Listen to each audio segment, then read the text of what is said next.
So I'm told we have to step this up. We have to do something like really out there.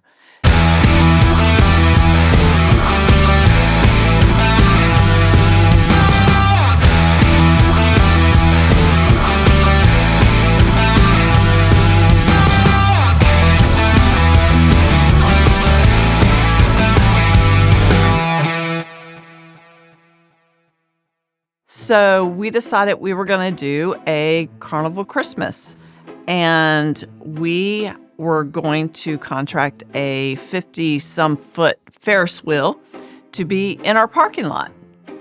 And I said, okay, we sourced it, and then the rain starts, and they're trying to set it up. I had to get inspections. And we were already paid the money, so we didn't know if it was going to go down. So luckily, we were able to use it. It literally stopped sprinkling and raining right before time for the party. And we all got to do our test drives on it. It was almost like being a kid. Like, we called it Carnival Christmas because we had corn dogs, we had funnel cakes, we had cotton candy, popcorn, candied apples, all kinds of stuff, along with, obviously everybody here. We had people on unicycles, we had fire breathers, we had the Ferris wheel. It was just something that you pulled into the parking lot and you were like, oh my gosh, what have these people done, And so for our 20th year, we thought, let's do a Roaring 20s party where we had a custom-made Gat3 ice sculpture that had shrimp cocktail and all kinds of stuff in it, along with other food and so forth. This was the first year that we had a live band, and everybody came decked out. They looked amazing. And so we decided that from there, we would do another theme party. And the next one was an 80s theme.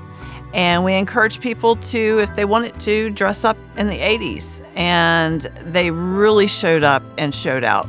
They did not disappoint. We had everything from Michael Jackson to rock band tributes to flash dance. We'd hired a company to bring in a bunch of different 80s arcade games. I have pinball machines everywhere you can imagine in the studio. Miss Pac-Man, Frogger, Galaga, Mega Man. I can't even remember all of the ones that we had. Pool tables, foosball, and a lot of planning went into this. We had neon lights, and the whole thing was set where you felt like you walked back into the 80s when you walked in. And it was a lot of fun, but it was a lot of work. And you have to do it on a quick basis because we're working during the week in the studio. And these spaces are staged in my studio. So we only have a limited amount of time to do that. So we do as much setup as we can the day before.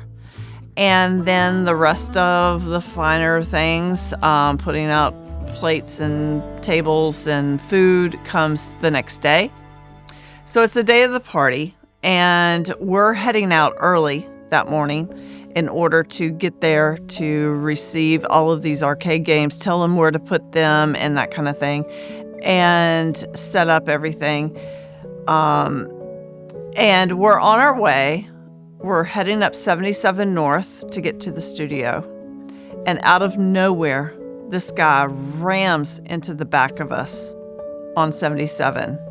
And we are off the road.